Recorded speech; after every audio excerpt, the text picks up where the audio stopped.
Tapi mereka sudah anticipate. Mereka sudah antisipasi. Mereka buat, di Israel sudah ada sensornya. Sensor untuk gempa bumi ini. Karena mereka tahu nanti sebelum kedatangan Mesias akan ada gempa bumi yang sangat besar. Yang akan menghancurkan kota-kota di Israel yang ada dan lain sebagainya. Mereka sudah antisipasi itu. Mereka bikin alat supaya bisa tahu sebelumnya. Dan yang saya shock saudara, alat itu mereka kasih tahu. Ini Wahyu pasal yang ke-6 ayat yang pertama. Maka aku melihat anak domba itu membuka yang pertama dari ketujuh meterai itu. Dan aku mendengar yang pertama dari keempat makhluk itu berkata dengan suara bagaikan bunyi guru, mari. Dan aku melihat meterai yang pertama ada seekor kuda putih dan orang yang menungganginya memegang sebuah panah. Dan kepadanya dikaruniakan sebuah mahkota. Lalu ia maju sebagai pemenang untuk merebut kemenangan. Ya dibuka ya kan. Cuman itu, that's it. Tapi saya tidak sentuh yang lain. Kenapa? It's very complicated. Dan ini topik yang sebetulnya luar biasa. Tetapi akhirnya Tuhan dorong, kamu harus sampaikan. Why? Kamu mau tunggu sampai kapan, kata Tuhan? Kamu mau tunggu sampai kapan? Sampai semua meterai kebuka, sampai semua cawan sudah tumpah, sampai semua ini sudah, ini baru kamu ini? Oke Tuhan, saya kan hanya hamba kebetulan. Dan itu yang saya tunggu-tunggu, saya nantikan. Saya tidak tahu dengan saudara.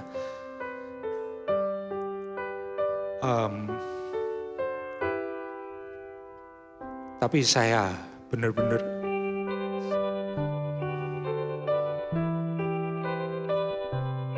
hari-hari ini saya benar-benar semakin merasakan bahwa saya butuh Mesias. Saya perlu Mesias saya.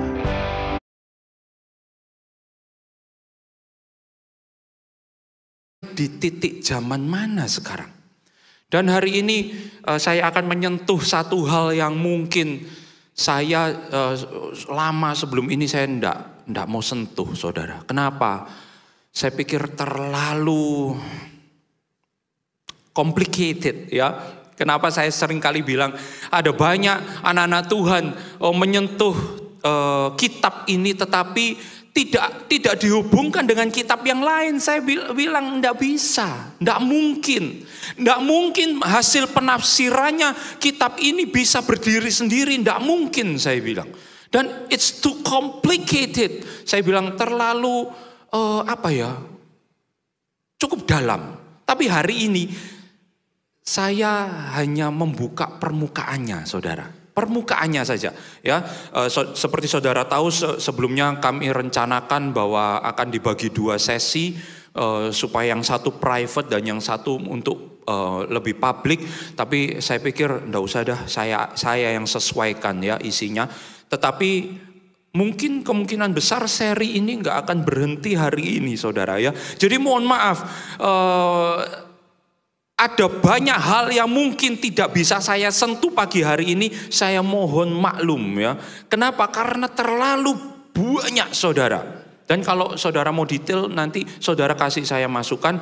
Kasih saya masukannya gini, ya saya mau belajar lebih. Nah nanti kita akan gali, kita akan cari waktu mungkin seperti 10 tulah yang lalu ya. 10 tulah ada di luar ibadah yang ada, kita akan belajar sama-sama lebih dalam.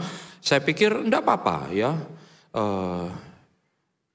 Tapi saya juga mikir pembagiannya susah juga, saudara ya. Pembagiannya susah juga, nanti setahun baru selesai saya pikir. Tapi anyway, it's okay ya kan. Kita belajar firman Tuhan sama-sama, dibawa happy aja saudara ya. Kenapa? Karena mengikut Tuhan itu fun ya. Menjalani ketetapan Tuhan itu fun. Kalau kita sudah dalam pikiran, berat, ini, ya berat beneran.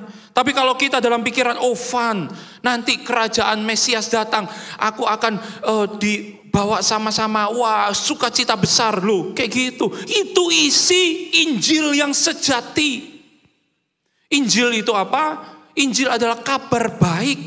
Jadi kalau kabarnya isinya pertengkaran, isinya saling mengejek, saling merendahkan, isinya saling membenarkan diri sendiri. Saya pikir bukan itu yang Tuhan Yeshua mau. Bukan itu yang Tuhan mau. Ya, kenapa? Karena Tuhan Yesus sendiri bilang, dengan apa orang lain bisa tahu bahwa engkau adalah murid-muridku, kata Tuhan Yesus. Dengan apa? Dengan kamu hidup rukun satu dengan yang lain. Saya kaget waktu itu, wah ini jadi nanti, ya saya cepat aja ya. Saya di DM orang, saudara, di DM orang mengkritik tentang apa yang pernah saya khotbahkan dan lain sebagainya. Kemudian saya tanggapi dengan, karena ya itu ya, saya belajar. Oh ya, murid Yeshua itu harus saling menghargai. Saya belajar, saya menghargai. Terus dia bilang, makasih banyak Pak. Meskipun saya jauh lebih muda dari Bapak, tapi Bapak ini ya menghargai. Oh, saya pikir murid Yeshua harus seperti itu. Ayo dimulai dari kita semua. Amin. Ya, murid Yeshua harus punya karakter sesuai dengan Yeshua. Sesuai dengan apa yang Yeshua hidupi. Ya, jadi kalau isinya pertengkaran, saling menjatuhkan, saling merasa paling benar, bukan itu yang Yeshua mau. Saling merasa lebih daripada yang lain, enggak. Bukan itu yang Yeshua mau. Ya, mari kita belajar, saudara, saling menghargai, paling enggak saling membangun, saling mendorong, saling nanti saudara lihat itu mekanismenya jalan dan berkat Tuhan akan dilimpahkan dalam kehidupan kita. Amin. Ya, pagi hari ini saya akan sentuh kitab Wahyu, saudara. Jujur ya, mungkin slide-nya boleh ditayangkan. Dan ini mungkin awal, saya bilang awal. Kenapa? Saya akan ambil satu cuplikan, satu konteks dari kitab Wahyu. Saya kan tidak pernah ya bahas kitab Wahyu itu boleh dihitung jari. Mungkin satu, kuda hitam waktu itu, kalau saudara yang ingat. Kuda hitam itu meterai ketiga yang dibuka, ya kan? Cuman itu, that's it. Tapi saya tidak sentuh yang lain, kenapa? It's very complicated. Dan ini topik yang sebetulnya luar biasa. Tetapi akhirnya Tuhan dorong, kamu harus sampaikan. Why? Kamu mau tunggu sampai kapan, kata Tuhan? Kamu mau tunggu sampai kapan? Sampai semua meterai kebuka, sampai semua cawan sudah tumpah, sampai semua ini sudah, ini baru kamu ini. Oke Tuhan, saya kan hanya hamba ya, saya siap Tuhan gitu. Akhirnya saya usahakan, saudara. Meskipun saya bilang sama istri saya, ini yang saya takutkan. Semakin saya gali, semakin tidak berhenti-berhenti. Ya kan? Semakin otak saya itu kayak tidak bisa berhenti, saudara ya. Berapa waktu terakhir ini saya kurang tidur, bukan gara-gara apa. Karena otak saya itu kayak muter terus, saudara. Tapi anyway, pagi hari ini jangan khawatir. Beberapa teman-teman yang ini, teman-teman media, wah panjang nih, nggak pulang-pulang nih kita. Enggak, jangan khawatir ya. Kita akan pulang tepat waktu ya. Kita akan pulang tepat waktu. Ini very light ya, sangat light. Jadi saudara, nanti kita akan lihat kesinambungan dari kitab Wahyu dengan apa yang terjadi di dunia hari ini. Ternyata it's very connected ya. It's very connected. Dan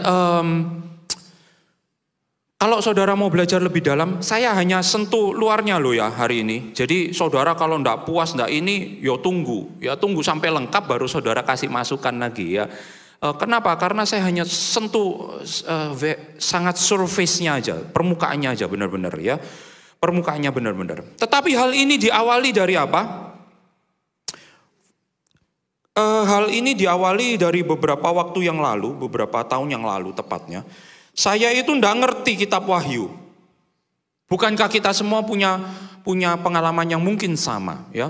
Tetapi ada tanda yang sangat besar yang kita lihat very significant. Ada banyak angka 7 di sana, ada banyak angka 4, ada banyak angka yang sangat berkaitan. Kalau saudara harus melihat kembali ke kitab Yehezkiel, ke kitab Yesaya, ke kitab Daniel dan lain sebagainya.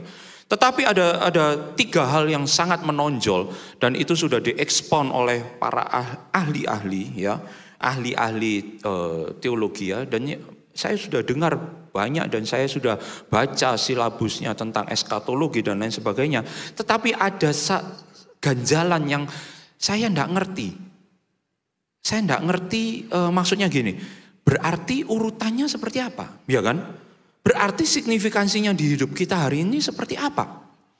Tetapi kalau kita boleh ini, Kita akan baca cepat, kita akan baca kembali secara cepat saudara ya. Kita buka kitab Wahyu. Ini contoh aja. Contoh aja salah satunya adalah ini Wahyu pasal yang ke-6 ayat yang pertama. Maka aku melihat anak domba itu membuka yang pertama dari ketujuh meterai itu. Dan aku mendengar yang pertama dari keempat makhluk itu berkata dengan suara bagaikan bunyi guru, mari. Dan aku melihat meterai yang pertama ada seekor kuda putih dan orang yang menungganginya memegang sebuah panah dan kepadanya dikaruniakan sebuah mahkota, lalu ia maju sebagai pemenang untuk merebut kemenangan ya. Terus kalau saudara yang familiar dengan ini semua, meterai kedua dibuka, meterai ketiga, meterai kedua kuda merah, meterai ketiga kuda hitam, meterai keempat kuda yang pucat warnanya, meterai kemudian dibuka, kemudian ada lagi di meterai ketujuh kemudian pindah, bukan meterai lagi tetapi trumpet, sangkakala. Sangkakala pertama dibunyikan, kedua, tiga, empat, lima sampai 7, ya kan? Kita kalau baca ini semua nanti saya pikir nanti waktunya kurang ini ya. Kemudian setelah itu ada lagi yang besar yaitu apa? Ada 7 lagi yaitu 7 cawan, bowl. Mangkok sih sebetulnya ya, bowl, tapi cawan diterjemahkan. It's okay, enggak terlalu ini. Tapi satu persatu ini memiliki arti yang sangat signifikan kalau kita hubungkan dengan tanah. Tanah itu apa? Tanah itu kita kenal dengan kitab-kitab perjanjian lama. Ya, Yoel, saudara harus menguasai Yoel, Yeskiel, Yesaya, Daniel, ya, bahkan Ulangan, Kejadian itu nyambung semua ke sini. Jadi kalau saudara ada seseorang mengartikan kitab Wahyu dan berdiri sendiri, bahaya. Kenapa? Wah, bisa ngambang kemana-mana. Dan ini yang menurut saya bingung pertama. Berarti urutannya gimana dong? Ya kan? Contoh ada gempa bumi. Di meterai keberapa ada gempa bumi, nanti diulang lagi. Di cawan keberapa ada gempa bumi lagi. Loh berarti, ada gempa bumi, kemudian ada gempa bumi lagi gitu. Gempa bumi yang mana? Ya kan, berarti yang menjadi tanda bahwa meterai atau cawan atau sangkakala itu terjadi, berarti gempa bumi yang mana dong? Urutannya seperti apa? Kronologisnya seperti apa? Itu yang jadi pertanyaan di dalam pikiran saya. Sampai satu titik di mana saya baca bahwa seperti ini. Kita orang Kristen kenal, ya. Sekali lagi saya akan ungkapkan hanya permukaan, ya. Permukaan. Saya enggak kasih semua. Kenapa? Yaitu saya yang jagain karena ini untuk umum. Kalau untuk kita sendiri, it's okay ya, kita sudah familiar dengan terms seperti itu. Tapi nanti saya akan kasih tahu termnya seperti apa. Sampai saya baca, ada sebuah literatur yang bilang seperti ini. Nubuatan dari Yeskiel itu beda dengan nubuatan contoh Yesaya. Bedanya di mana? Kita kan pikirnya selalu gini, orang bernubuat, ya udah bernubuat aja. Ya kan? Kenapa? Karena orang Kristen sukanya global. Pukul rata semua. Gampangnya kayak apa sih? Nah, kan? Tapi ternyata saya baca nubuatan Yeskiel dan nubuatan Yesaya beda. Bedanya apa? Bedanya experience yang mereka alami itu di dimensi, tingkatan dimensi yang berbeda. Di layer dimensi yang berbeda. Duh, ada kayak gitu toh. Ada ternyata. Itu kenapa gambarannya beda. Dengan Daniel, dengan ini beda. Kenapa? Beda. Yeskiel kita tahu ada serafim, ada malaikat yang bentuknya seperti roda dan lain sebagainya. Ya kan? Yesaya melihat seperti itu? No. Kenapa? Karena dimensinya beda. Layernya beda. Lapisannya beda. Nah, berangkat dari situ akhirnya saya lihat dan ini dikonfirmasi di banyak ayat-ayat yang ada. Tidak ditulis secara gamblang, tetapi saudara harus ekstrak dari ayat-ayat yang ada. Ya, nanti lompat langsung slide ketiga, ya, slide ketiga aja. Saya kebalik ini, ya betul. Nah, ini luar biasa ini, ya, langsung respon. Salah satunya, saudara, ya, salah satunya saya akan ekstrak dari sini, Efesus pasal 6. Ini cuman saya ambil 2 ayat aja. Dan kalau saudara yang familiar dengan ayat-ayat yang lain, saudara akan melihat bahwa ternyata dimensi kita, tempat di mana kita hidup, layer dimensi di mana kita hidup hari ini, saudara kelihatan wajahnya masing-masing. Oh ya, wajahnya Bima pakai kacamata, kemudian siapa pakai ini itu, ya kan, pakai baju warna ini itu. Itu adalah layer kita tidak sendirian, ya kan? Ada layer yang lain. Ya, nanti kita lihat. Yang pertama dari Efesus 6 ayat 20, for we are not struggling against human beings. Karena kita tidak berjuang melawan manusia biasa, darah dan daging, ya, di terjemahan yang lain. Tetapi melawan penguasa, otoritas, and cosmic powers governing this darkness.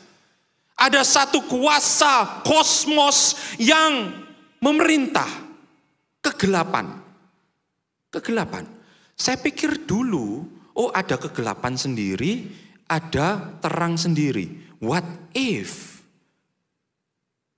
kegelapan dan terang di beberapa layer itu seperti dunia kita gini. Ada orang jahat, ada orang baik, ada orang ini, ya kan? Bagaimana jika seperti itu? Oh, masuk akal. Itu kenapa penerjemahan berikutnya sangat masuk akal. Against the spiritual forces of evil in the heavenly realm. Loh, di heaven ada evil, ya kan? Di dimensi surgawi ada kekuatan jahat. How come? Itu kalau kita tidak familiar dengan pembagian dimensi dan ruang waktu yang ada, ya. Ini saya ekstrak aja dari tulisan yang ada, dari ayat yang ada. Kemudian Markus 12, Yeshua sendiri juga katakan apa? Yeshua berkata kepada mereka, bukankah ini adalah alasan engkau membelok, ya kan? Karena engkau menolak, engkau mengabaikan dua-duanya, yaitu tanah, Kejadian sampai Maleakhi, and the power of God, Gevurah. Power of God is Gevurah, nggak ada yang lain. Itu kenapa waktu Yeshua di hadapan imam besar, kenapa imam besar Kayafas, saudara ingat cerita itu? Dia sobek, wah dia blaspheming, dia menghujat Tuhan. Kenapa? Hanya gara-gara Yeshua sebut, aku datang di bawah power, ya kan? Ada power di situ. Power ini adalah idioms dengan nama Tuhan, Gevurah. Power, ya. Karena ketika orang bangkit dari kematian, kapan ini? Saudara sudah mengalami? Belum. Kalau saudara masih duduk di tempat ini, kita belum mengalami seperti itu, ya. Bangkit dari kematian, mereka tidak kawin mengawinkan, tetapi mereka seperti malaikat di surga. Sustenance-nya dari Tuhan langsung. Ada kedekatan, ada kesatuan, ada keekatan dengan Tuhan. Dan kemudian saudara tahu kan bahwa ini real di mana penglihatan Daniel. Daniel ketika itu berdoa dan menunggu beberapa waktu lamanya di dimensi ini. Untuk apa? Karena Mikhail yang membawa message itu dia harus berperang, dia harus berjuang. Melawan apa? Melawan ini. Berarti yang atas ini spiritual forces, ya, rulers, authorities dan lain sebagainya. Dan untuk ini sinkron dengan background Jewishness yang ada, maka pembagian realm ini, dimensi ini dibagi menjadi 4. Saya bagi menjadi 4. Saya pikir orang Kristen bisa menerima ini, ya. Kalau saya kasih namanya, ada yang tidak terima nanti, ya. Anyway, ini kembali ke slide kedua tadi. Saya bagi 4. Ini sebelum saya masuk, kita harus paham ini dulu, ya. Ada 4 realms, ada 4 dimensi, ya. Seperti kata Yeshua tadi, ketika engkau bangkit dari kematian, engkau akan menjadi seperti malaikat. Ada nearness with God, ada kesatuan dengan Tuhan. Ya, itu dimensi yang pertama, nearness with God. Di situ, di dimensi itu tidak ada yang lain, hanya Tuhan. Satu, echad. Nanti kita akan menjadi satu dengan Tuhan, seperti malaikat yang ada dan lain sebagainya. Dan saudara tahu, di dimensi inilah penglihatan Yesaya terjadi. Itu kenapa Yesaya lebih simple penglihatannya. Ya, lebih tidak complicated. Ya, kenapa? Karena dia melihat experience-nya, dia experience di dimensi yang ini.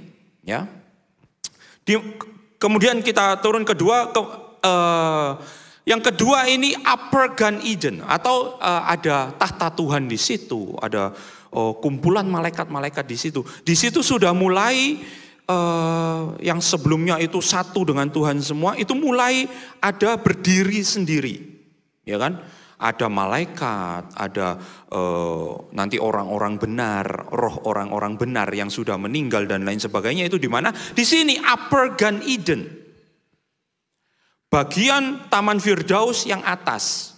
Saya yakin orang Kristen masih bisa terima istilah ini, ya kan? Kalau saudara nanti mau belajar lebih detail, nanti kita akan belajar di pelajaran yang ini, kalau memang saudara berminat, ya. Nanti saya akan detailkan saudara, ya. Masing-masing ini ada karakteristiknya, ada namanya apa. Tetapi saya pikir kita sebetulnya sama, pemahaman kita sama, hanya kita tidak detail. Kita cari globalnya aja, gampangnya kayak apa. Ya, saya gampangkan ya pagi hari ini. Dan berikutnya ada spiritual realm. Biasanya orang Kristen sukanya bilang apa? Alam roh. Ya kan, alam roh. Itu kenapa saya bilang, kalau orang Kristen, bukan orang Kristen, tetapi kita yang melakukan firman Tuhan, kebenaran Tuhan, Torah Tuhan, kuasa-kuasa yang di nomor 3 ini, itu tidak bisa nyentuh kita. Tidak bisa. Why? Karena kita menjalankan mekanisme Tuhan. Ketika Tuhan memberikan firman-Nya, kebenarannya, Torah Tuhan, itu memberi kita kunci untuk apa? Untuk connected langsung ke dimensi yang nomor 2, di mana ada tahta Tuhan. Artinya kita override dunia yang nomor 3. Tetapi kenapa Pak ada orang Kristen bisa disantet? Ada orang Kristen bisa kerasukan. Ada orang Kristen. Kenapa? Karena mereka tidak menjalankan mekanisme firman Tuhan. Gitu aja, simple, ya kan? Kenapa? Karena kalau orang percaya dia menjalankan mekanisme firman Tuhan, kita akan override ini, dimensi yang nomor 3. Tidak berkuasa atas kita, intinya seperti itu. Kenapa? Seperti penglihatan Yakub ketika dia tidur di Bethel, ada tangga, ya, sulam Yakub dikenalnya, tangga Yakub. Bukankah itu dikonfirmasi oleh Tuhan Yesus bahwa itu adalah dia, Torah yang hidup. Tuhan Yesus adalah Torah yang hidup menjadi darah dan daging seperti kita, ya kan? Dan di atas tangga itulah malaikat naik turun. Wow. Itu melewati realm yang nomor 3, ya. Di situ ada peperangan, di situlah ada kenapa Mikhail takes time, ya kan, membawa jawaban doa dan lain sebagainya. Itu di nomor 3, saudara. Anyway, di nomor 4 itu dimensi kita. Ya, jadi ada 4 tingkatan. Selaras dengan teks firman Tuhan, dan ini selaras dengan pengertian background Jewishness yang ada. Selaras sebetulnya dengan pengertian orang Kristen. Orang Kristen saya pikir tanpa dasar aja percaya, ya kan. Sama dukun aja banyak yang percaya. Ya kenapa enggak percaya firman Tuhan? Iya kan? Kenapa enggak percaya kita bawakan dari ekstrak dari firman Tuhan malah nggak percaya. Tapi kata-kata dukun percaya, bingung saya. Hari ini kita ekstrak dari firman Tuhan. Ada 4 layer, ya kan? Nah, dari sinilah saya baru kebuka. Yehezkiel punya penglihatan, dapat penglihatan, dia prophesy, dia nubuat. Lain dengan Yesaya. Lain. Malaikat yang dia lihat lain dan ini sebagainya lain, bentuknya lain dan lain sebagainya. Elemen-elemen yang ada lain semua. Lu kok bisa lain? Ya kan? Kalau Tuhannya sama kok lain? Pikiran kita kan seperti itu. Oh ternyata masuk akal lain kalau itu di tingkatan yang berbeda. Bahkan yang nomor 2 itu ada layer lagi. Yang di Torah Club sudah belajar. Torah Club sebelum ini ya, bukan yang cycle ini. Torah Club yang sebelum ini, wow, itu beyond benar-benar. Ada layernya sampai 7 dan lain sebagainya, saudara. Kita belajar itu. Itu di nomor 2.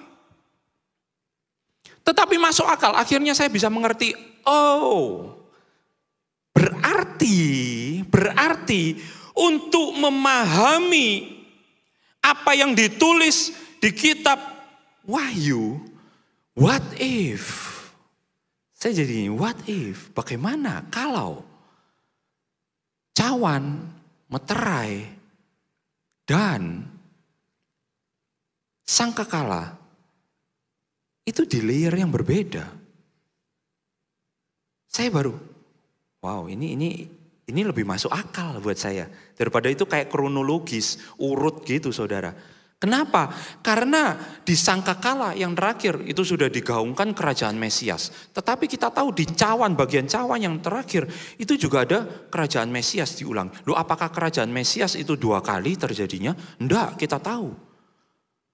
Oh, berarti 3 ini, meterai, 7 meterai, 7 sangkakala, dan 7 cawan, ini merujuk kepada satu event tetapi dari point of view yang berbeda. Point of view yang berbeda. Saya pernah lihat satu film, saudara, ya. Dia merujuk kepada satu event, yaitu ada kejadian teroris dan lain sebagainya gitu, ya. Satu event, gongnya di mana? Gongnya itu waktu ada sebuah bom meledak. Tetapi akhirnya mundur lagi. Mundur lagi ngelihat dari sisi pandang orang yang lain. Jalan lagi, boom, waktu bom itu meledak berhenti. Kemudian lihat lagi dari sisi pandang orang yang lain, jalan lagi. Ceritanya beda-beda. Tetapi kemudian ada satu titik common grounds di mana itu semua terjadi. Dan itu adalah puncaknya. Setelah itu baru satu cerita. Kenapa? Karena 3 orang ini ketemu di situ, titik itu. Waktu bom itu meledak. Tetapi sebelumnya mereka punya point of view yang berbeda masing-masing. Jadi saya pikir, oh bisa jadi. Nah sekarang kita lihat kalau kita cara pandangnya dari sisi yang seperti itu.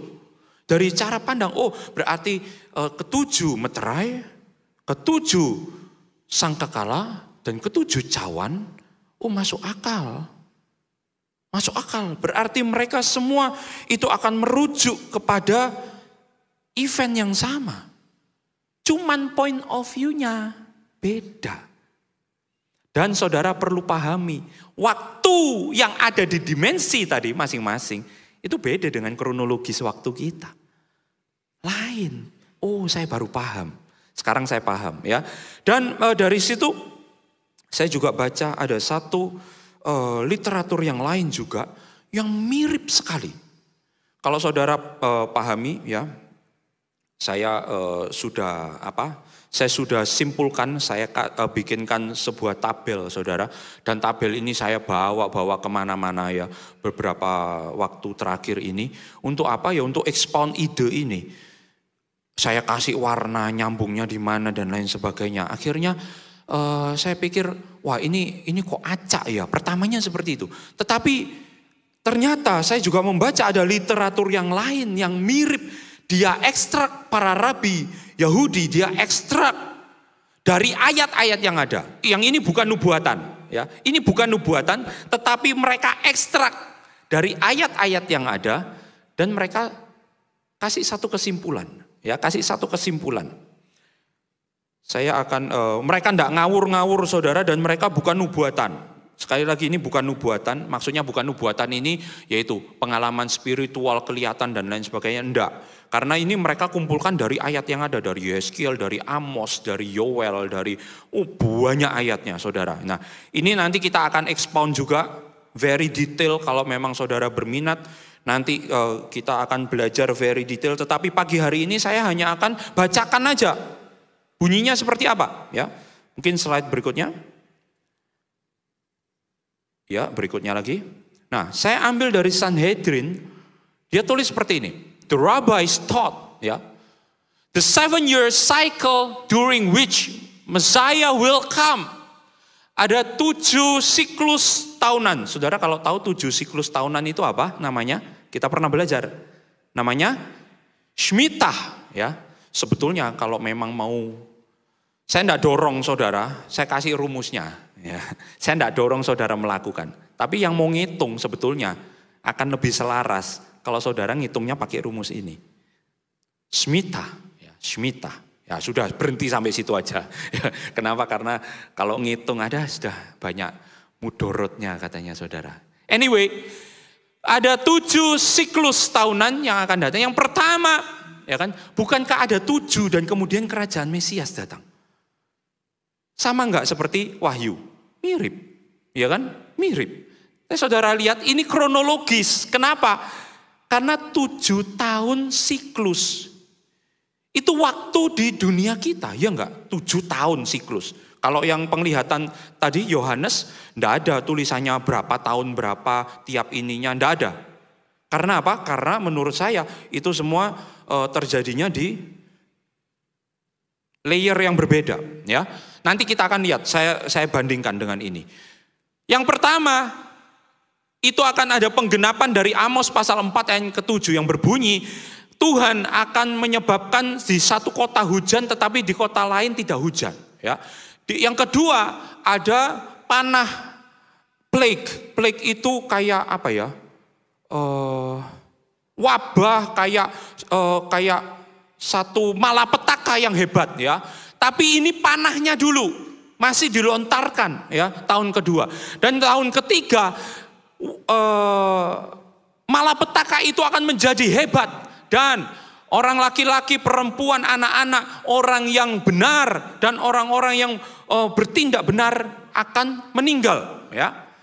Dan di waktu itu Torah akan dilupakan oleh mereka yang mempelajarinya, ya. Di tahun berikutnya beberapa akan puas, beberapa tidak, ya.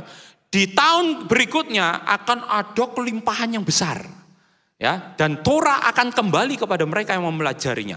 Di tahun berikutnya akan ada suara-suara, di tahun berikutnya akan ada perang. Saya cuma ngerti beberapa pertamanya. Saya pernah baca teks ini beberapa waktu yang lalu. Kenapa? Karena di sebuah tulisan yang ada, dia konekkan ini dengan kitab Wahyu, which is saya tidak ngerti apa hubungannya ini dengan Wahyu. Saya pikir kayak gitu pertama. Saya belum familiar dengan konsep nubuatan Yeskiel dan lain sebagainya. Saya belum familiar waktu itu. Saya baru pertama belajar, saya lihat ya nggak ada hubungannya ini. Saya bingung maksudnya apa ya kan? Ada malapetaka lah, ada beberapa puas, beberapa enggak. Kemudian ada firman Tuhan dilupakan, habis dilupakan diingat lagi dan lain sebagainya. Too complicated. Saya pikir saya taruh gitu aja. Tetapi kita akan lihat nanti signifikansinya apa ya. Dan akhirnya saya simpulkan seperti ini, next slide. Saya sandingkan dengan cawan, dengan meterai, dan dengan sangkakala yang ada. Dan saudara, hasilnya kayak gini. Ini masih bisa fluid ya. Mungkin yang juga belajar boleh kasih masukan, please ya. Please kasih saya masukan, it's okay. Tetapi saya usahakan ini. Saya usahakan saya kasih warna yang sama, ya. Kata istri saya warnanya genjreng kemarin, akhirnya saya kasih layer malah akhirnya ya seginilah saudara. Nanti kita akan perbaiki lagi ya, karena waktunya memang waktunya ini. Nanti kalau belajar detail kita akan perbaiki. Anyway, yang pertama kita tahu ya, meterai itu ada kuda putih, kuda merah, kuda hitam, kuda yang pucat, kemudian ada altar, di bawahnya itu ada jiwa orang-orang yang benar, kemudian ada earthquake, darkness, ada kegelapan dan gempa bumi, dan yang berikutnya surga itu silent, diam selama setengah jam. Kemudian setelah itu nyambung ke sangkakala. Sangkakala itu ada api dan ada kayak batu-batu turun gitu ya saudara. Menghancurkan apa? Menghancurkan rumput-rumput yang ada, pohon-pohon yang ada dan lain sebagainya. Kemudian ada gumpalan seperti gunung gitu saudara, itu terlempar masuk ke laut dan laut berubah menjadi darah dan lain sebagainya. Kemudian ada bintang namanya Absinthus ya. Absinthus, tetapi saudara ada selarasnya dengan term Hebrew-nya la'anah ya saudara. Kalau saudara nanti detail, kita belajar detail, kita mungkin akan sentuh itu. Yang merujuk kepada apa? Kepada ada satu kepahitan ya, mengubah air itu menjadi pahit dan lain sebagainya. Kemudian sepertiga dari bintang, sepertiga dari terang yang ada menjadi gelap. Kemudian ada Abaddon ya, Abaddon yang mengikuti, ternyata Abaddon itu mengikuti Sheol ya, mengikuti kematian yang ada. Ada belalang yang terkena itu 5 bulan mereka menderita, dan kemudian ada kuda di mulutnya keluar api dan lain sebagainya. Kemudian Kingdom of Messiah. Ya, ini saya rangkumkan saudara secara cepat. Kemudian di cawan yang ada itu ada, kalau terjemahannya itu bisul, tetapi source ya, source itu ya anyway saya akan pakai dulu bisul ya. Source, kemudian bagi mereka yang menerima tanda dan lain sebagainya. Kemudian laut menjadi darah, kemudian yang berikutnya air-air menjadi darah ya, sungai-sungai dan lain sebagainya. Kemudian matahari akan dilepas ininya yang menghalangi dan akan sangat panas dan menghancurkan dunia ini. Dan kemudian ada thick darkness, kemudian ada preparation of war, ada bunyi-bunyi perang, kemudian ada earthquake. Gempa bumi lagi ya, sama dengan yang tadi meterai. Jadi kalau kita itu urutkan kronologis di waktu kita, loh habis gempa bumi ada gempa bumi lagi. Ya bisa jadi, tetapi gempa bumi yang mana berarti ya, nanti kita akan lihat signifikansinya seperti apa. Dan ini saya sambungkan dengan yang tadi kita baca, Sanhedrin. Dan saudara, ternyata apa signifikansinya di hidup kita hari ini? Yang pertama dibahas di Sanhedrin itu kan Amos pasal 4.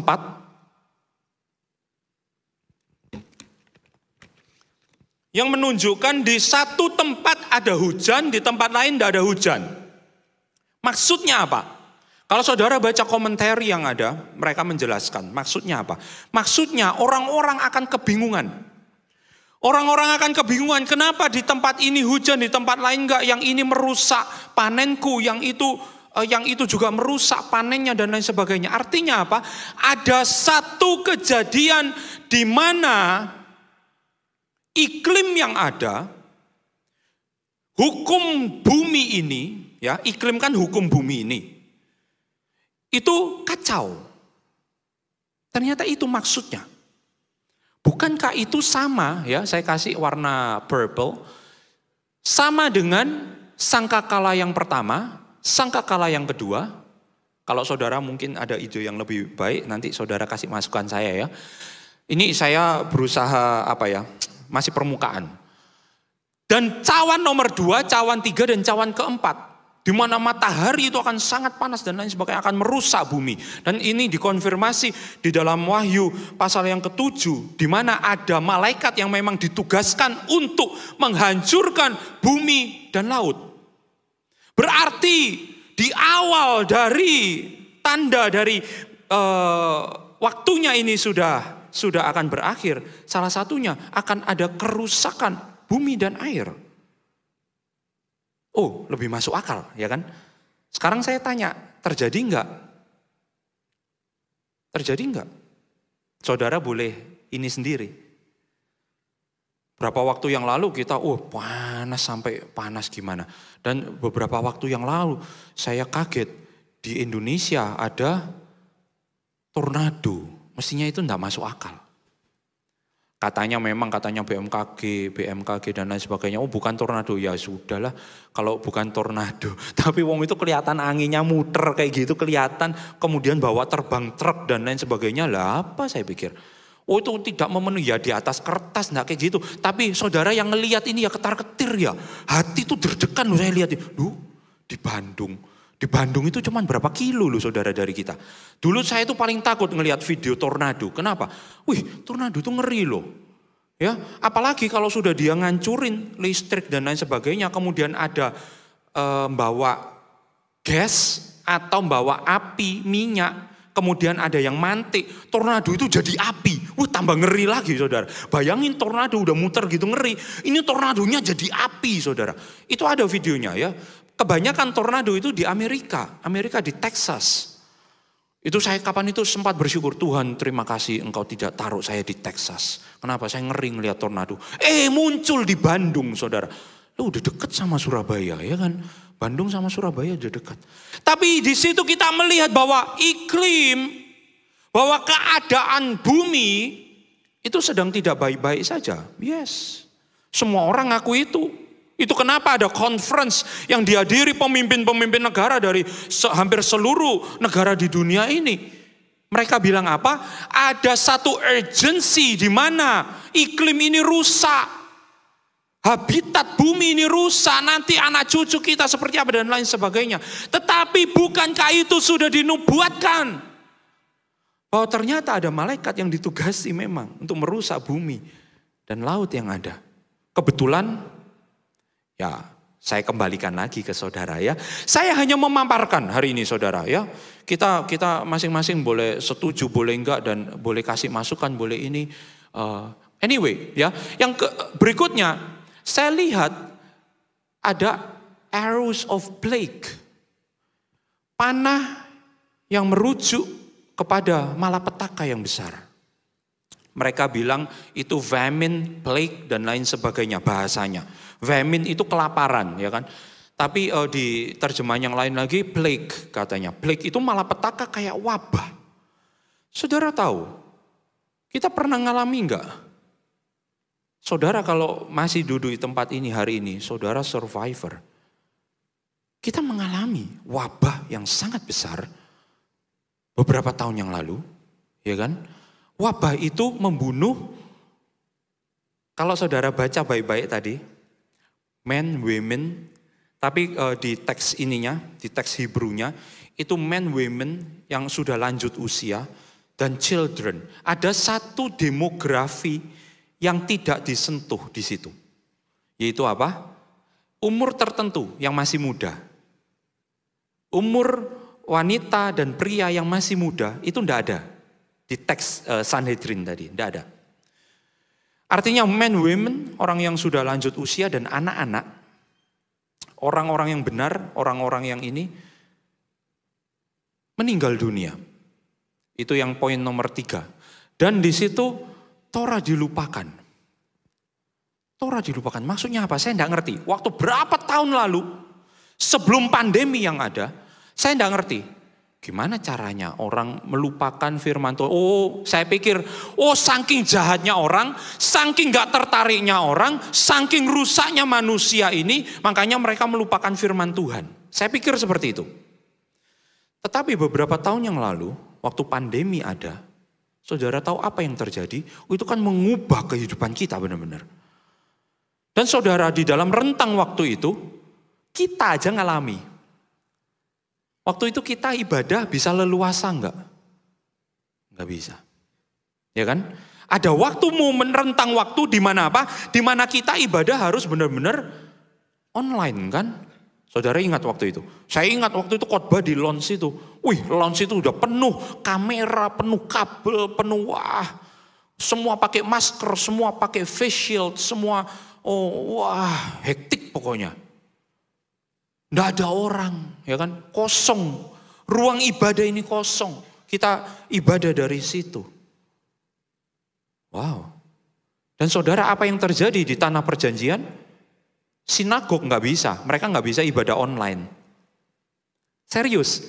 Mereka nggak bisa ibadah online waktu Syabat. Syabat mereka nggak boleh pakai barang elektronik. HP harus ditaruh katanya. Bukankah itu menggenapi juga Torah forgotten? Firman Tuhan at least diabaikan oleh mereka yang mempelajarinya. Di waktu-waktu pandemi itu, di mana ada banyak orang meninggal dunia, dan malapetaka dan wabah yang terjadi, itu gereja, berapa banyak gereja tidak bisa ibadah, berapa banyak sinagog tidak bisa ibadah, berapa banyak orang yang mencari Tuhan waktu itu tidak bisa menjalankan ibadah bersama-sama seperti kita hari ini, berapa banyak. Waktu saya sampai titik itu waduh, Saya langsung, wow.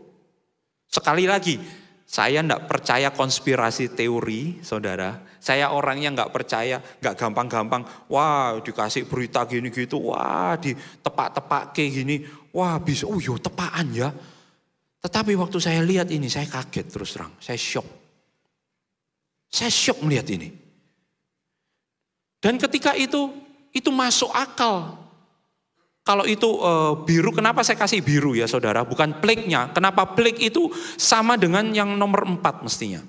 Meterai yang nomor 4, pale horse, kuda yang pucat, itu ketika meterai itu dibuka, maka akan ada malapetaka, wabah, dan akan menarik banyak orang yang meninggal. Ya. Tetapi kenapa saya kasih warna biru? Di situ heaven silent. Surga silent selama setengah jam. Waktu di dunia itu, di dunia layer yang lain tidak sama dengan waktu kita. Setengah jam, tapi mereka silent. Mereka tidak ngapa-ngapain. Diam. Dan saya baca satu artikel Lancaster yang tulis. Lancaster ini salah satu pengajar di FFUC. Dia menyingkronkan waktu itu, begitu setelah pandemi dia tulis tentang heaven silent. Begitu ini artikel udah beberapa tahun yang lalu. Begitu setelah pandemi, bukankah ini juga nubuatan yang digenapi? Oh ya juga ya. Heaven silent. Tetapi kenapa acak saudara? Karena waktu yang ada di layer-layer yang ada, bukan di dunia kita. Kalau dunia kita ini kronologis kan, waktunya jam 1, habis jam 1 ya jam 2, 1 jam berikutnya jam 3, 3 jam berikutnya jam 6 dan lain sebagainya. Tetapi di waktu, di layer yang lain tidak sama seperti waktu kita. Itu kenapa? Mungkin, contoh, waktu meterai nomor 2 itu dibuka, ada kuda merah keluar. Kuda merah melambangkan apa? Merah itu warna Gevurah. Sekali lagi saya cuma sentuh permukaan saudara. Gevurah itu justice. Perang. Di situ menunjukkan ada peperangan yang terjadi. Kalau saudara lihat warna orange, saya kasih orange, itu selaras dengan sangkakala yang nomor 6. Selaras dengan cawan yang nomor 6 dan selaras dengan poin yang nomor 7 di Sanhedrin. Loh, itu di awal, itu di akhir. So, saya bilang, ketika meterai itu dibuka, apakah kita langsung alami? Mungkin enggak. Ketika meterai itu terbuka, di itu kita bisa langsung alami? Mungkin enggak. Mungkin ya. Kenapa? Karena waktu yang terjadi di penglihatan yang berhubungan dengan meterai, itu tidak sama dengan kronologis waktu kita. Dan ketika kuda merah itu terjadi, sama ya saudara dengan di sangkakala ada, di cawan ada, dan disinggung juga di teks Sanhedrin tadi yang kita baca. Dan saya coba urutkan. Di teks Sanhedrin itu saya lihat, loh ini kan ngomong tahun. Ya, tahun. Sekarang kalau saudara semua yang terjadi nubuatan ini semuanya, menurut saya, ya, ini nggak akan signifikan kalau kita ngelihatnya, misal contoh gempa bumi. Oh, kemarin di Surabaya gempa bumi. Wah, jangan-jangan ini Mesias mau datang. Nggak signifikan. Kenapa? Karena semua ini akan signifikan ketika kita melihat keadaan Israel. Jangan lihat keadaan, misal ya ini Surabaya, Malang, ya kan. Mungkin gak akan nyambung nanti, Papua gitu, gak nyambung saudara. Kenapa? Karena semua ini kalau kita melihat apa yang event terjadi di tanah perjanjian, bangsa Israel, semua akan sinkron saudara. Perang hari ini, kalau perangnya terjadi di ini mungkin saya gak akan terpantik saudara untuk melihat lagi. Tapi karena hari ini umat Israel dia sedang menjalankan perang, saya ngelihat lagi akhirnya. Saya cuman gini, saudara boleh setuju boleh enggak ya. Tetapi saya cuman memaparkan ya. Kalau perang yang terjadi mereka alami hari ini, perang hari ini, itu terjadinya tahun berapa? Saudara tahu, kita semua kan tahu kan, mulainya tahun berapa? 2023 lalu, tanggal 7 Oktober. Itu penanggalan kita. Kalau penanggalan mereka itu tepat tahun 57 di awal tahun 5784. Ya kan? Tapi tahun 5784 ini kan 2023 sampai 2024 nanti berakhirnya. Nanti kita akan lihat kebetulan enggak. Saya cuman iseng saudara. Loh kok tadi ditulis tahun pertama, kedua, ketiga. Loh kan kronologis waktunya kita berarti. Saya shock kalau saudara mundurkan sekarang. Kalau perang itu 5784, saya boleh pinjem pointer enggak ya? Oke. Mungkin disiapkan dulu. Kalau saudara lihat ini tahun 5784, kita mundur ya. Nomor 6 berarti 5783. Ini saya iseng saudara. Saudara mau ngomong saya nepak-nepake mau apa ya, it's okay ya kan. Tapi saya iseng, gara-gara saya iseng ya. 5783. Berarti mundur lagi 5782. Mundur lagi 5781. Mundur lagi 5780, mundur lagi 5779, mundur lagi 5778. Apakah memang seperti itu? Bisa ya, bisa enggak? Ya, saya ngomong bisa ya, bisa enggak. Saya masih terbuka. Thank you. Ya, kalau ini 5784, ya kan? Mundur. Kan kita masih poin 2 tadi. 5779, ya kan? Saudara 5779 itu tahun berapa? 2019, 2020. Kemudian yang tadi Great Plague, Torah Forgotten, berarti 5780, berarti tahun 2020, 2021. Apa yang terjadi tahun 2020, 2021? Bukankah kita benar-benar di tengah-tengah pandemi yang sedang terjadi? Ya enggak? Ini loh. Dan awalnya 2019, 2020 saya masih ingat sekali. 2019 itu exactly outbreak itu terjadi di akhir tahun 2019. Kenapa? Karena 2020 kita masih ke Israel. Awal 2020, betul ya? Saya koreksi kalau saya salah. 2020 awal kita masih ke Israel. Pakai masker dan lain sebagainya. Di Israel belum nyampe itu. Waktu itu. Tapi sudah mulai. Di China, di Asia sudah mulai. Bukankah arrow, belum nyampe arrow-nya, masih ditembakkan plague itu, arrow, ya kan? Kemudian kita ingat sekali ya, waktu itu kita jalan, kita corona, dikata-katai gitu saudara, sama anak-anak Jewish yang nakal-nakal itu ya kan? Anak-anak Arab sama Jewish yang nakal-nakal itu, corona ya, go away, ngawur corona, nggak ngerti mereka ya.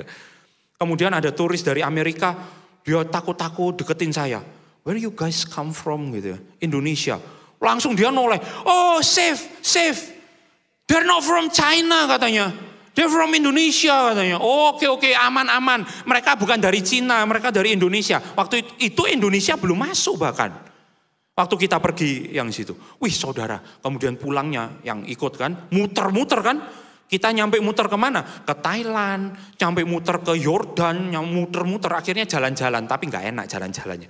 Di Thailand kita disemprot sama gas, ya kan di pesawat nggak boleh turun, panas saudara disemprot sama gas dan lain sebagainya. Untung lu kita tuh nggak keracunan tuh ya, disemprot sama gas sama orang Thailand itu. Wah sodikap sana, ngomongnya saya nggak ngerti saudara ya kan. Semprot sama gas, itu tahun berapa? 2020.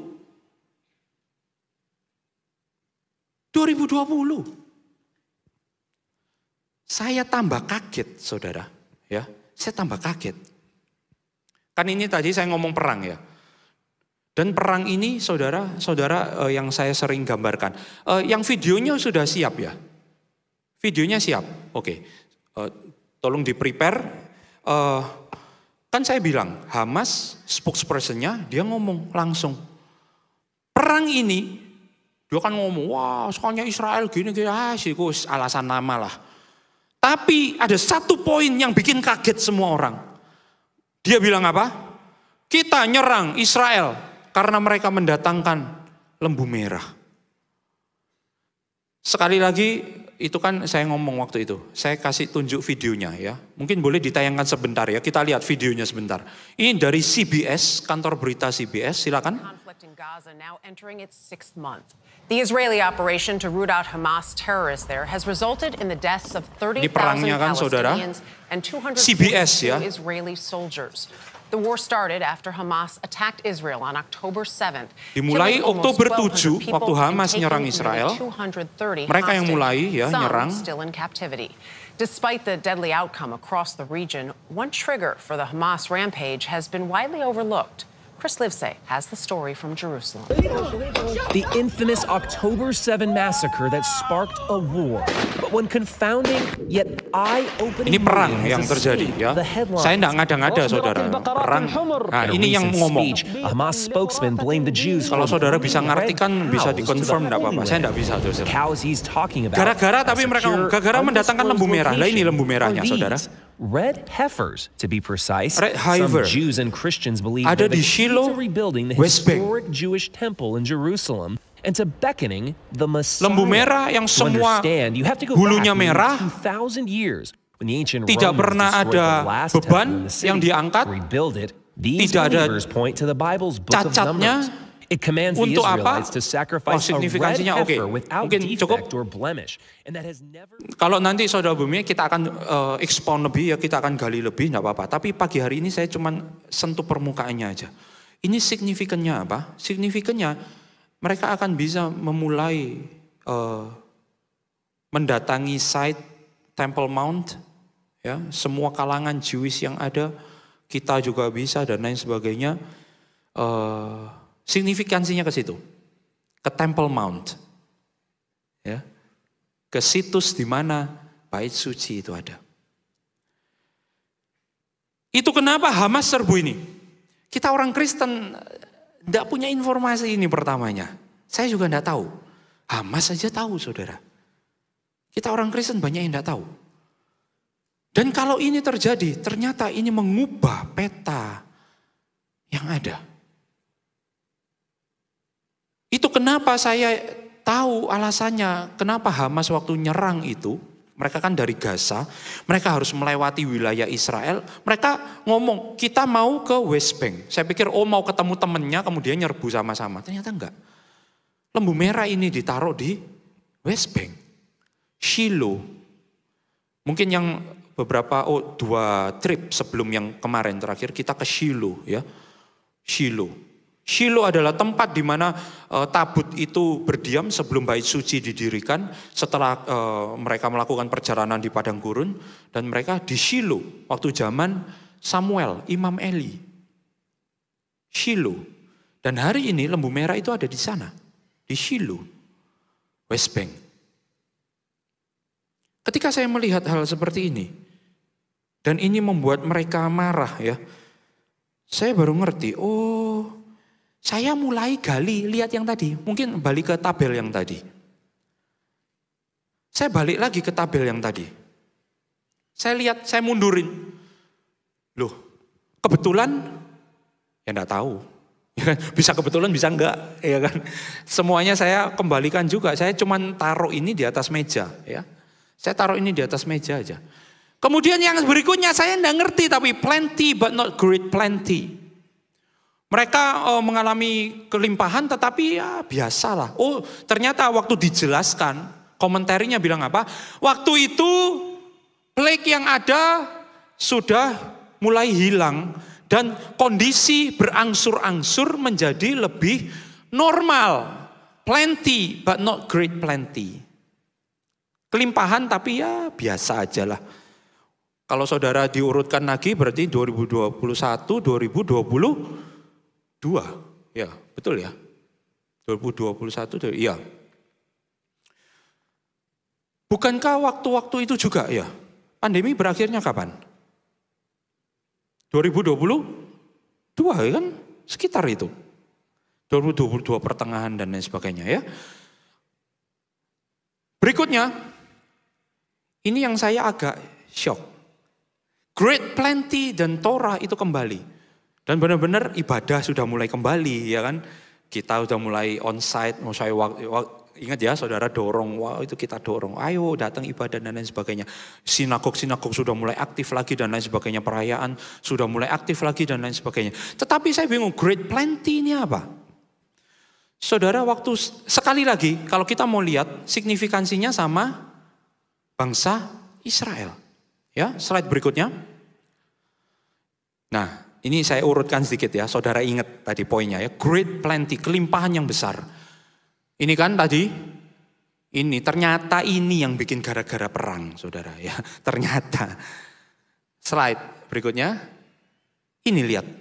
Ini terjadinya kapan? 2023, ya kan? 2023 barusan. Tapi planningnya sudah sebelumnya. Saudara, ini terjadi sebelum perang. Ini yang terjadi sebelum perang. Katanya ada suara perang dan lain sebagainya, tapi saya shock. Nanti kita urutkan benar-benar detailnya nanti. Tapi saya bikin kronologisnya dulu. Ini yang terjadi dan pembicaraan ini sudah cukup lama. Pembicaraan ini sudah cukup lama tetapi digedoknya itu benar-benar sebulan sebelum perang yang ada. Yaitu negara-negara G20 sepakat mereka akan membuat rel kereta api dari Saudi Arabia sampai Eropa. Why? Ya kan? Bahkan India di situ saudara lihat PM-nya ikut salaman. Why? Karena India akan kirim lewat kapal kemudian di Saudi Arabia turun di portnya dan kemudian bawa bisa sampai ke Eropa menekan cost dan lain sebagainya. Dan saudara tahu Saudi Arabia itu di sebelah mananya Israel? South, selatan. Berarti kalau mau ke Eropa harus melewati ke atas kan? Rel itu, berarti dari Saudi Arabia ke Israel, ke Turki, Lebanon, Turki, sampai ke Eropa. Itu kenapa saya bingung, saya masuk akal ketika saya bingung waktu itu PM Turki salaman sama Israel. Berapa tahun yang lalu sebelum perang. Sekarang ngamuk lagi saudara. Ngamuk lagi, kumat ya kan. Kenapa? Lah wong ini enggak jadi semua, marah dia mungkin. Signifikansinya apa? Signifikansinya apa yang dibawa oleh kereta api itu? Apa yang dihasilkan oleh Saudi Arabia? Saya tanya. Semua tahu. Apa? Minyak. Berarti apa yang dibawa oleh kereta api itu? Minyak. Simple, saya ngomong simpelnya dulu. Kemudian Israel punya apa? Yang hari ini diekspor ke Eropa, tapi harus melalui Mesir, harus melalui ini, itu, pokoknya bulet saudara, jalurnya masih. Tetapi kalau nyambung itu rel kereta api, mereka akan pakai rel kereta api itu untuk angkut ini, sumber daya alam ini. Apa? Israel punya apa? Beberapa tahun yang terakhir, itu dimulai waktu kita terakhir ke Israel, waktu itu guide kita sudah ngomong, ini nemu lagi tambang. Tambang apa? Gas alam terbesar, reserve yang sangat besar di lepas pantai Israel. Tidak cuma satu, ada 3. Leviathan, Tamar, dan satu lagi, saya lupa. Ya. Dinamainya seperti itu. Ya. Bukan kemudian, yes itulah, nanti tidak nutut saudara. Ya. Gas alam dan minyak ke Eropa. Sekarang saya cuman gini aja. Sekali lagi saya tidak terlalu gini sama konspirasi teori, tapi saya cuman memaparkan dan saya taruh di atas meja. Kalau seandainya deal itu terjadi, ya, deal itu terjadi dan sudah dimulai, mestinya sudah mulai, saudara. Mereka bilang apa? Slide berikutnya. Mereka bilang seperti ini. Israel joins US light rail ports deal. Netanyahu sendiri bilang this is the largest cooperation project in our history. Ini akan mendatangkan kelimpahan yang luar biasa besar di seluruh histori kita. Wow, ini sudah jalan berapa lama sih deal ini ya. Dan Netanyahu bilang dan sebagainya. Ini akan nge-help perdamaian di region yang ada dan lain sebagainya. Tetapi saudara, kebaikan ini tidak bisa tanpa resiko. Kalau seandainya deal ini terjadi dan Eropa beli minyak dan gas alam bahan bakar mereka dari Saudi Arabia dan Israel, berarti kan ada pihak yang dihentikan kontraknya, ya enggak? Ada broker yang sebelumnya mereka pakai gas, mereka pakai minyak, yang Eropa sebelumnya pakai dan ini pasar yang sangat besar. Berarti kan ada yang berhenti, stop, nggak order lagi nih. Gua nggak order lagi sama lo karena lo mahal gitu ya kan. Misalnya, aku beli sama distributor yang lain karena mereka cheaper. Berarti yang itu broker yang sebelumnya marah dong, ya kan? Loh, kenapa? Karena terus aku jual kemana sekarang? Marahlah broker yang sebelumnya. Dan saudara tahu, ini simple aja sih. Sebelumnya beli di mana mereka? Eropa beli di mana? Rusia. Betul. Ternyata pemasok gas alam dan minyak yang besar di Eropa adalah Rusia. Itu kenapa kemarin waktu Rusia perang dan negara-negara Eropa mulai cawe-cawe, dia oke, gue stop ya. Oh caranya macam-macam kan, pakai harus bayarnya gini gitu dan lain sebagainya, paymentnya harus gini, pokoknya dibuat bulat. Akhirnya apa? Ada krisis gas waktu itu di Eropa, sampai orang Jerman, oh ya nggak Jerman aja, orang-orang Eropa waktu winter mereka harus mandi air dingin. Saya ingat waktu itu saya cerita-cerita sama Pak Sony. Wah, transit di Jerman, katuan katanya. Mati semua, heater mati. Air heater itu enggak ada. Mandi air dingin winter katanya. Wih, katuan katanya. Wah, yang mending di Indonesia. Yo gimana lagi katanya. Waktu itu saya ngobrol sama dia. Itu yang terjadi. Gara-gara apa? Perang Ukraina sebelumnya. Rusia. Dan ternyata saudara, kita ini cuman lihat itu di permukaan benar-benar. Berita-berita yang ada itu benar-benar di permukaan. Setelahnya, kalau Rusia marah, sekarang menurut saya masuk akal berita berikutnya ini terjadi. Slide berikutnya. Hamas bilang Rusia itu bestie saya. Loh, nyambung ternyata. Pemimpin-pemimpin Hamas beberapa waktu yang lalu, ini tanggal berapa? Akhir Oktober 2020, setelah perang, diundang sama Rusia. Jadi tamu kehormatan di Rusia. Pemimpin-pemimpin Hamas. Bahkan Rusia mendorong, ayo factions yang ada di Palestina, ayo bersatu dan lain sebagainya. Alasannya, Rusia bilang dia mau berperan besar dalam perdamaian di Timur Tengah. Tapi ternyata Hamas bilang, wah ini bestie gue nih.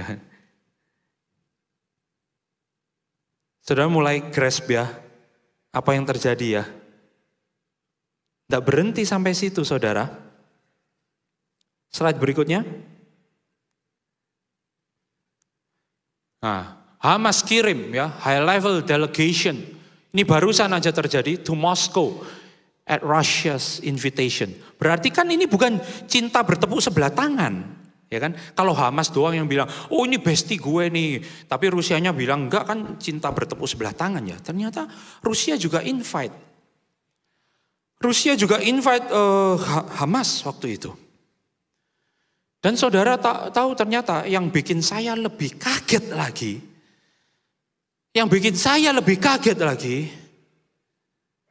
Dan ini yang akhirnya sekali lagi saya tidak percaya konspirasi teori sih saudara. Tetapi ini ternyata terlalu banyak menurut saya ya. Saudara tahu serangan yang dilakukan Hamas itu tanggal berapa? 7 Oktober. Saudara tahu 7 Oktober itu tanggal apa? Saudara boleh cek di dalam Google ya. Saya cek pakai Google aja. Slide berikutnya. Saya masukin. Birthday-nya Putin tanggal berapa? Saudara lihat. Ini Google yang ngomong. Tanggal berapa? Kebetulan saya pikir terlalu banyak untuk sebuah kebetulan. Itu kenapa? Diundang terus. Mau dikasih hadiah ulang tahun ya kan. Hari ini nggak jadi itu deal itu. Rel kereta api itu. Jadi Eropa masih pasok harus beli gas alam dan minyak dari mana? Rusia. Masih harus tunggu. Apa yang terjadi besok? Who knows? Saya bilang, who knows? Kita tidak pernah tahu. Tetapi anyway ya, kembali ke tabel yang tadi dulu. Ada satu juga kejadian yang buat saya, ya ini saya cuman sentuh ya saudara. Signifikansinya apa? Ternyata bisa sangat signifikan di hidup kita. Kalau saudara lihat yang warna hijau, di zaman terakhir nanti, ini apa sih fungsinya untuk kita apa sih? Paling enggak kita bisa tahu dan kita bisa anticipate. Untuk apa? Macam-macam. Antisipasinya, ya. Contoh, saya kasih contoh yang ini. Kalau saudara yang tahu yang warna hijau saya highlight, heavenly voices dan earthquake, darkness, gempa bumi yang besar, ya. Sekali lagi kalau kita mau lihat gempa bumi yang bisa ini, gempa bumi ya jangan yang terjadi di Surabaya ya kan. Kalau terjadi di situ wah terlalu disperse, terlalu banyak. Tetapi apa yang terjadi di Israel? Dan mereka tahu nubuatan terakhir yang ada di Yeskiel 38 ayat 20, Sakaria 14 ayat 4 ya kan, bahkan Tuhan Yesus sendiri bilang nanti ada gempa bumi yang besar terakhir, Matius 24, dan Yesus sendiri waktu terangkat, dia terangkat di mana? Di mana tempatnya? Ingat enggak? Lu enggak tahu. Waduh.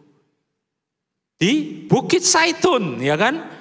Tuhan Yesus terangkat di Bukit Zaitun dan para malaikat mereka memberikan petunjuk bahwa nanti dia akan turun kembali di tempat yang sama. Dan saudara yang terjadi nanti di nubuatan di Yeskiel dan di Amos, di Yesaya, di mana segala macam ya. Gempa bumi yang terjadi itu akan membelah Bukit Zaitun ya kan sampai ke Bukit Sion ya, di situ akan berdiri Mesias dan pasukannya dan lain sebagainya, saudara. Sudah terjadi hari ini. Kalau gempa bumi di mana-mana, wah sudah terjadi ya di mana-mana. Tetapi di Israel ternyata ada siklusnya. Di mana siklusnya itu terjadi 100 tahun. Setiap 100 tahun. Dan saudara, gempa bumi terbesar yang pernah terjadi. Terakhir. Ya. Dan ini sudah due date. Terakhir terjadi tahun 1927. Nanti ada fotonya saudara. Ya. 1927 di Israel yang terbesar terakhir terjadi 1927. Berarti kalau siklusnya sekitar 100 tahunan, saudara hitung sendiri ya. Berarti ini sudah due date, sudah hampir ya. Dan sudah terjadi lempengan yang sama. Kalau saudara tahu Februari 2023 kemarin ada gempa bumi yang sangat besar terjadi di mana? Di Turki dan di Syria. Korban jiwanya 60.000 jiwa, ya, kerugiannya billion US dollars, kerusakannya sangat hebat, dan untuk recover mereka sampai hari ini belum bisa recover dan lain sebagainya. Hari ini belum terjadi, tapi mereka sudah mereka sudah antisipasi, mereka buat di Israel sudah ada sensornya, sensor untuk gempa bumi ini. Karena mereka tahu nanti sebelum kedatangan Mesias akan ada gempa bumi yang sangat besar yang akan menghancurkan kota-kota di Israel yang ada dan lain sebagainya. Mereka sudah antisipasi itu, mereka bikin alat supaya bisa tahu sebelumnya. Dan yang saya shock saudara, alat itu mereka kasih nama. Mereka kasih nama apa? Mungkin slide yang setelah yang gambar Putin tadi. Mereka kasih nama alat itu, itu. Yang kecil itu saudara. Israel launches earthquake alert, ya, giving to 30 precious seconds of warning. Lihat ini, Israel sistemnya namanya Teruah. Saudara tahu Teruah apa? Saudara tahu Teruah apa? Sangkakala. Sangkakala. Artinya ketika Teruah itu bunyi, akan ada gempa bumi yang sangat besar. Mesias datang. Kebetulan terlalu banyak untuk satu kebetulan. Dan itu yang saya tunggu-tunggu, saya nantikan. Saya tidak tahu dengan saudara.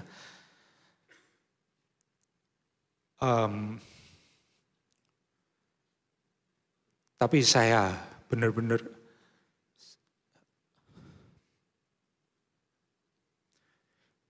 hari-hari ini saya benar-benar semakin merasakan bahwa saya butuh Mesias. Saya perlu Mesias saya. Dan saya sangat rindu Mesias saya. Anyway, slide berikutnya. Ini yang tadi saya bilang gempa bumi yang besar terakhir tahun 1927. Kehancurannya seperti itu saudara ya. Ini foto yang sangat lama. Dan kalau saudara lihat di belakangnya itu ada Masjid Al-Aqsa, di mana Temple Mount, di mana hari ini itu jadi pusat konflik yang ada dan lain sebagainya. Saudara, berarti signifikansinya apa? Hari ini kalau saya boleh kasih masukan, efeknya apa untuk kita? Paling enggak kita harus bisa. Yang pertama, kita bisa membedakan Mesias mana yang akan hadir, karena tanda-tandanya sudah semakin dekat. Dan yang kedua, jangan kita mempunyai sikap seperti lawan bicara Yeshua yang ada di dalam Matius pasal yang ke-16. Ya, kita baca secara cepat. Matius 16 ayat 3. Datanglah orang-orang Farisi dan Saduki. Anyway, ini bukan semua orang Farisi dan bukan semua orang Saduki karena mereka bermusuhan. Hendak mencoba Yeshua. Ya, mereka meminta supaya Yeshua memperlihatkan sebuah tanda dari surga. Yeshua jawab, pada petang hari karena langit merah kamu berkata hari akan cerah. Pada pagi hari karena langit merah dan redup kamu berkata hari buruk. Rupa langit kamu tahu membedakannya, tetapi tanda-tanda zaman kamu tidak bisa membedakannya, kata Yeshua. Maksudnya apa perkataan Yeshua ini? Ada literatur lain yang cerita tentang Rabi Eleazar menghadapi hal yang sama, ya, saudaranya orang Yahudi ngomong ke dia, oh tandanya Mesias akan datang apa? Oke, aku kasih tanda. Dia kasih tanda ini, dia bikin mujizat ini, Rabi Eleazar, ya. Kemudian mereka tetap bilang, enggak, ya itu bukan tanda dari Mesias akan datang. Oke, kamu ini memang bukan tanda untuk Mesias, tetapi ini tanda untuk supaya apa? Menunjukkan bahwa kamu, meskipun kamu tahu tandanya dan kamu melihat dengan mata kepalamu sendiri, tapi kamu tidak percaya dan kamu tidak menyikapi tanda itu, maka tanda itu akan jadi percuma. Sama, ketika itu Rabi kita Yeshua berkata hal yang sama. Jangan kita cuma minta tanda, kita tahu tandanya kapan, mungkin kita boleh bisa hitung dan lain sebagainya. Kita tahu tanggal berapa, jam berapa mungkin Mesias akan datang dan mungkin itu boleh benar. Tetapi kalau kita tidak menyikapi dan kita tidak meresponi dengan benar, maka semua tanda yang kita ketahui itu akan menjadi percuma. Percuma. Buat apa? Oleh karena itu, sikap yang benar seperti apa? Sikap yang benar saya ajak kita lihat ya satu ayat ini. Ayat yang terakhir kita baca sama-sama aja saudara. Matius pasal yang ke-24.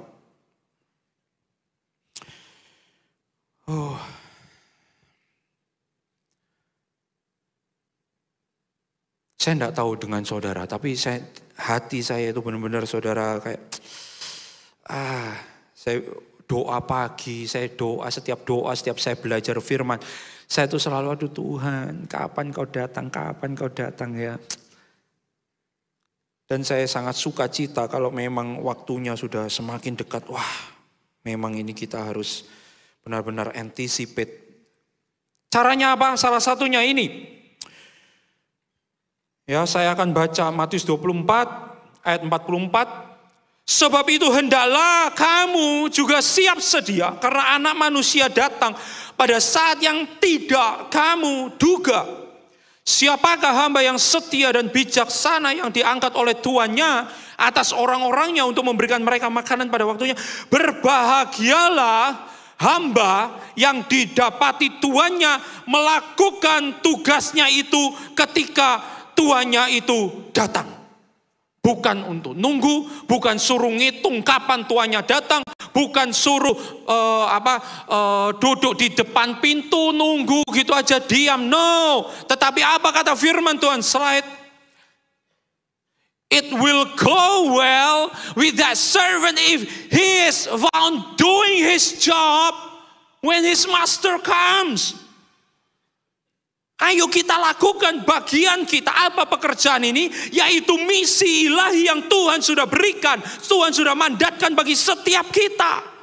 Bukankah ini hari-hari ini berita inilah yang digaungkan di tempat ini. Ayo temukan misi itu. Ayo temukan bagian kita di dalam kerajaan Mesias itu apa. Dan ayo kita lakukan. Lakukan, kerjakan bagian kita. Dibilang apa? Berbahagialah mereka yang sedang mengerjakan bagian mereka di dalam kerajaan Mesias ketika Mesias itu datang. Wow. Sekarang saya pikir kita tidak perlu fokus ya. Menghitunglah waktunya kapan dan lain sebagainya. Yang perlu kita fokus apa? Bagian kita apa? Apakah kita sedang melakukan bagian kita, pekerjaan kita? Apakah nanti ketika Mesias kita datang, kita sedang melakukan bagian kita di dalam kerajaan Mesias? Itu. Mengejar mitswah, melakukan kehendak Bapa. Wow, itu yang harus kita kejar. Bukan, wah kapan ya ngeramal. Supaya apa? Ben orang ngelihat saya itu sakti. Ramalan saya terjadi. What for? Buat apa? Buat apa? Itu yang ditentang oleh Yeshua. Sikap yang ditentang oleh Yeshua apa? Memperlakukan tanda hanya sebagai ramalan. Tetapi tidak merespon apa-apa terhadap ketika kita diberitahu tanda itu. Hari-hari ini biarlah setiap kita mengetahui apa bagian kita dalam kerajaan Mesias. Itu yang lebih penting. Dan saudara, ini highlightnya apa yang kita pelajari hari ini. Ini highlightnya. Yaitu apa? Cari ayo yang hari ini belum tahu bagiannya apa di dalam kerajaan Mesias. Temukan.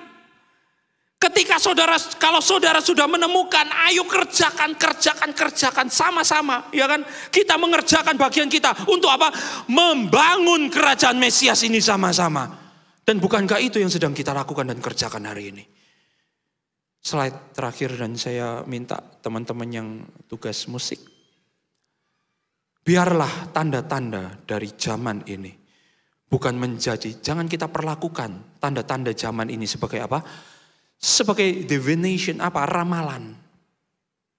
Sebagai ramalan. No, bukan untuk itulah Tuhan memberi kitab Wahyu, Tuhan mengizinkan memberitahu kepada Yehezkiel, Yoel, Amos, Yesaya dan lain sebagainya. Bukan untuk meramal, no. Tetapi untuk mengantisipasi. Kita harus memperlakukan ini sebagai sebuah antisipasi untuk apa? Untuk menyambut kedatangan kerajaan Mesias yang akan ditegakkan di dunia ini. Oh, dan semoga itulah ya saudara, kita akan belajar sama-sama di waktu Pesach nanti. Ya, tidak kebetulan juga tema Pesach yang ada adalah home builders. Bagaimana kita membangun tempat kediaman Tuhan di dunia ini. Saya yakin tiap kita memiliki bagian. Dan untuk itulah Tuhan mengizinkan kita hidup hari ini. Untuk itulah Tuhan menaruh kita di Surabaya, Indonesia. Berdiri dengan saudara-saudara kita. Orang-orang Yahudi yang mengenal Mesias. Yang menerima Yeshua sebagai Mesias. Saya tidak kenal sama Netanyahu, mohon maaf. Netanyahu, saya yakin Netanyahu juga tidak kenal saya. Tetapi hari ini saya bilang, saya berdiri bersama dengan saudara-saudara Yahudi saya, murid-murid Yeshua sang Mesias. Artinya kita sedang menanti Mesias yang sama. Kalau ada orang lain yang bilang, oh Mesias, hati-hati loh ya, Mesias yang ditunggu Mesias Yahudi. Loh, lah dulu Mesias yang kita percaya Mesias Yahudi bukan, saya tanya. Yeshua sang Mesias, orang Yahudi bukan, saya tanya. Orang Yahudi, saya berani ngomong. Dan hari ini kita sedang menanti Mesias Yahudi yang sama dengan murid-murid Yeshua dari kelompok Yahudi. Saya tidak ada urusan sama Netanyahu, saya tidak ada urusan dengan orang-orang Yahudi ultra ortodoks, saya tidak ada urusan dengan Haredim, saya tidak ada urusan dengan mereka. Kenapa? Besok ya, hari Rabu saya akan berangkat, saudara, dukung doa. Kita akan ketemu sama-sama, ini wujud kita gandengan sama-sama dengan murid-murid Yeshua dari golongan Yahudi. Kenapa? Karena kita harus jalan sama-sama membangun kerajaan Mesias ini. Itulah mandat Mesias kita, itulah mandat Rabi kita, itulah mandat guru kita. Kalau hari ini ada orang yang mengajarkan mandat yang lain, perlu saudara pertanyakan. Hati-hati malah saya bilang. Kenapa? Bukankah itu akan mengalihkan fokus perhatian kita dari mandat yang sejati, yaitu mandat Rabi kita, Yeshua sang Mesias. Hati-hati. Karena mandat Yeshua Mesias kita jelas, clear. Apa? Berita tentang kerajaan yang akan ditegakkan di atas muka bumi ini. Clear. That's it. Dan itu adalah berita sukacita, berita baik yang sedang kita nantikan hari-hari ini. Amin. Ya, sebelum saya mengakhiri, apa ada pengumuman? Ada ya? Oh ada ya, oke. Ya, mari kita akan tunduk kepala sebentar dan kita akan lihat beberapa pengumuman yang ada.